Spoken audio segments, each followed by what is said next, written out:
भाग 2 soul travels through dimension. आकाश की उस दिन मौत हो गई थी। उसके जाने के बाद दीक्षा और राघव दूसरे शहर में सेटल हो गए। राघव एक मेहनती आदमी था, उसे उस नए शहर में भी और दीक्षा का उसने एक नए स्कूल में नाम लिखवा दिया ताकि उसका दिमाग आकाश की मौत से हट सके। पर कहते हैं ना, ये शरीर नश्वर है, शरीर भले ही मिट जाए पर आत्मा जल्द ही एक नया शरीर धारण कर लेती है। आकाश के साथ भी कुछ ऐसा ही हो रहा था। आकाश के मरने के कुछ समय बाद ही उसे दूर अंतरिक्ष से एक अलौकिक शक्ति अपने ओर खींच रही थी।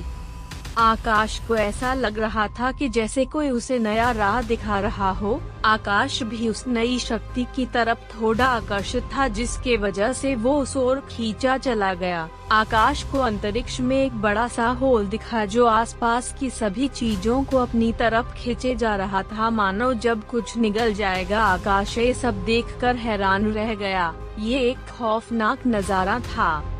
आकाश ओ तेरी, ये अब कौन सी बला है बेटे की दम, क्या मैं सच में नरक में जा रहा हूँ? ओह भगवान जी, मरने के बाद तो मुझे चैन से जीने देते। ओह सॉरी, आई मीन मरने देते। मैंने सोचा। आकाश को अंतरिक्ष में एक बड़ा सा होल दिखा जो आसपास की सभी चीजों को अपनी तरफ खींचे जा रहा था, मानो जब कुछ निगल जाएगा। आकाश ये सब देखकर हैरान रह गया। ये एक खौफनाक नजारा था। दीपिका से तो इस जन्म में मेरी शादी न हो पाई, कम से कम स्वर्ग की एक आध अप्सरा को तो मेरे लिए छोड़ देते। इस गरीब का परिवार स्वर्ग जाता। आकाश, मैं नरक की भूतनियों से मिलकर क्या करूँगा? मेरे इतने भी बुरे दिन नहीं आ गए जो भूतनियों के साथ रोमांस करूँ। आकाश के लाख मिन्नतों के बाद भी कुछ नहीं होने वाला था। आखिरकार आकाश भी उसे काली दरार में खींचा चला गया। फिर उसके बाद आकाश की आंखें बंद हो गई और वो बेहोश हो गया। कुछ देर बाद आकाश की आंखें खुली और जब उसकी आंखें खुली तो उसे जाना पहचाना सा एहसास हुआ कि उसने देखा कि वो तो अपने बेड पर ही लेटा हुआ है। आकाश, क्या वो एक सपना था? पर मुझे सब कुछ एकदम असली क्यों लग रहा था? खैर जो भी हो, पर सच में वो एक बहुत डरावना सपना था। अगर वो सब सच होता तो मुझे नरक की भूतनियों के साथ अपना घर बसना पड़ता। आखिर परिवार को आगे बढ़ाने की जिम्मेदारी अब पापा के बाद मेरी है। पापा तो इस उम्र शादी करेंगे नहीं, इसलिए मुझे ही अपना बलिदान देना पड़ता। आकाश, ये सब मैं क्या सोच रहा हूँ? ये सारे फालतू के आइडियाज मेरे ही दिमाग में क्यों आते हैं? बिस्तर से उठने के बाद आकाश ने अपने दिन का सारा काम किया और तैयार होकर दीक्षा को गर्ल्स स्कूल छोड़ने और उसके बाद अपने छोटे से स्कूल विद्या पब्लिक स्कूल जाने के लिए निकल पड़ा। स्कूल में घुसने से जस्ट पहले आकाश की नजर अपने स्कूल के नाम बोर्ड पर पड़ी, जिस पर विद्या पब्लिक स्कूल की जगह विद्या मैजिक स्कूल लिखा था। आकाश को ये देखकर थोड़ा अजीब लगा, पर उसे लगा कि मोहल्ले के कुछ बदमाश बच्चों ने ही बदमाशी की होगी।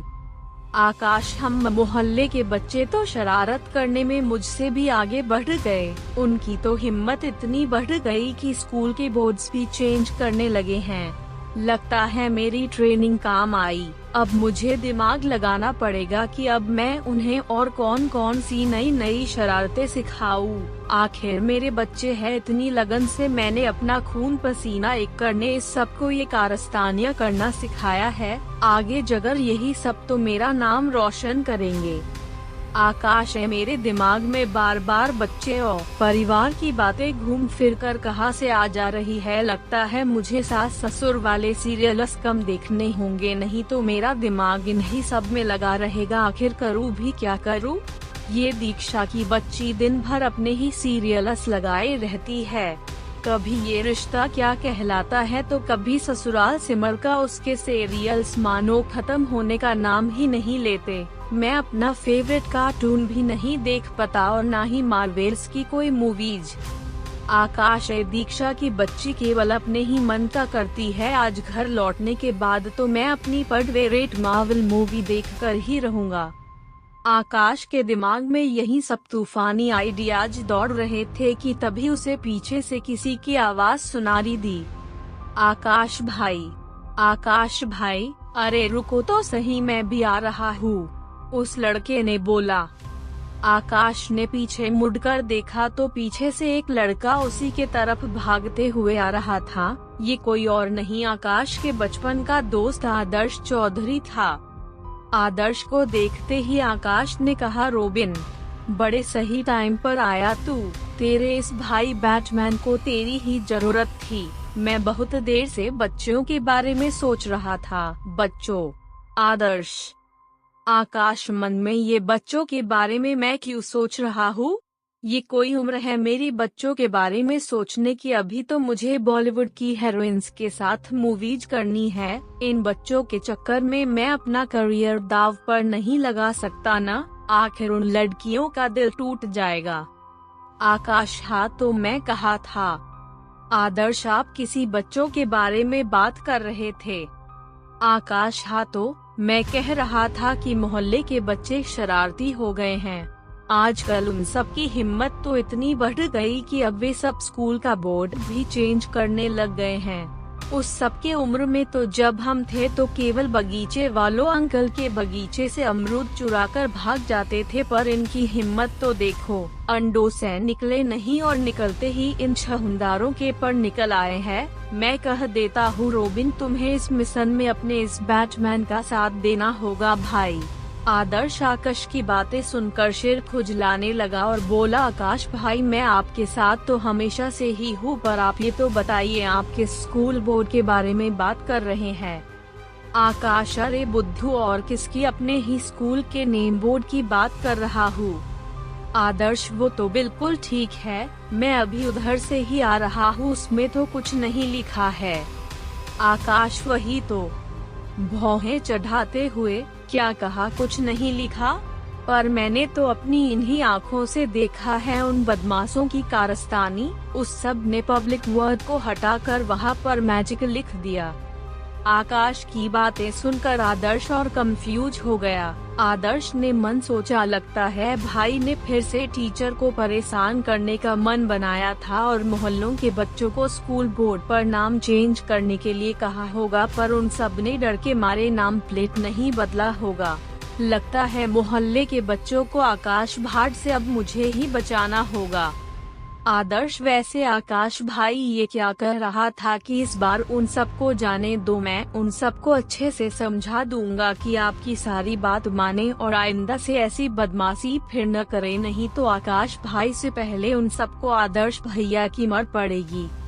आकाश ने मुड़कर आदर्श की तरफ देखा और उसे आदर्श का मुस्कुराता सा चेहरा दिखा। आकाश सिर हिलाते हुए, ठीक है, इस बार उन छछूंदारों को माफ किया, पर आइंदा से उनका समझा देना, ठीक है? उन सब की बदमाशियों की वजह से मुझे डांट खानी पड़ती है। सारे टीचर उन सब की जगह मुझे ही डांटते हैं। आदर्श ने मुस्कुराते हुए कहा, आखिर बच्चा टोली के सरदार तो आप ही हो आकाश भाई, बच्चों के लिए थोड़ी डांट तो आप खा ही सकते हैं। ऐसे ही बात करते करते आदर्श और आकाश अपने क्लास में चले गए। क्लास में घुसते ही सभी बच्चों को टीचर ने एग्जाम पेपर थमा दिए और सभी तो अपने रोल नंबर के हिसाब से बैठने के लिए कह दिया। आकाश भी अपना टेस्ट पेपर लेकर अपने बेंच पर बैठ गया। आज आदर्श का बहुत इम्पोर्टेंट एग्जाम है। ये एग्जाम देने के बाद ही आकाश को वो स्कॉलरशिप मिलने वाली थी जिससे उसका किसी इंटरमीडिएट कॉलेज में एडमिशन हो पाएगा। आकाश इस एग्जाम के लिए बहुत नर्वस था। आकाश को इस एग्जाम में अच्छा स्कोर करना बहुत जरूरी था क्योंकि आकाश के घर के हालात सही नहीं थे। उसके पापा बहुत मुश्किल से घर का खर्चा निकल पाते थे, जिसमें ज्यादा पैसे तो दीक्षा के दावा में ही खर्च हो जाते थे। बचे पैसों में आकाश के स्कूल की फीस देना थोड़ा मुश्किल था राघव के लिए। पर ये क्या, आकाश ने पेपर के अभी कुछ एक आध प्रश्न ही पढ़े थे कि उसका दिमाग चकराने लगा। पेपर में कुछ स्टार और मैजिक जैसे नए नए शब्द लिखे हुए थे। आकाश दौड़ते हुए टीचर के पास गया और बोला, टीचर, शायद आपने मुझे कोई गलत पेपर दे दिया है। क्या आप बेसिक मैथ का पेपर बचा है क्या दो? आकाश की बात सुनकर टीचर ने आकाश का पेपर लिया और उसे पढ़कर आकाश को लौटा दिया और उसे डांटते हुए अपनी जगह पर जाकर बैठने को बोला। टीचर की डांट सुनकर और बार बार पेपर को तो फिर कभी टीचर को किसी बूट की तरह खड़े होकर देखने लगा। क्या आकाश इस गुत्थी को सुलझा पाएगा? कैसे होगा आकाश का पेपर? क्या टीचर आकाश के साथ मजाक कर रहे हैं या सुबह के उस सपने के सदमे ने अभी भी आकाश का दिमाग खराब कर रखा है? जानने के लिए सुनते रहिए demon king of magical word सिर्फ AKJDK पर।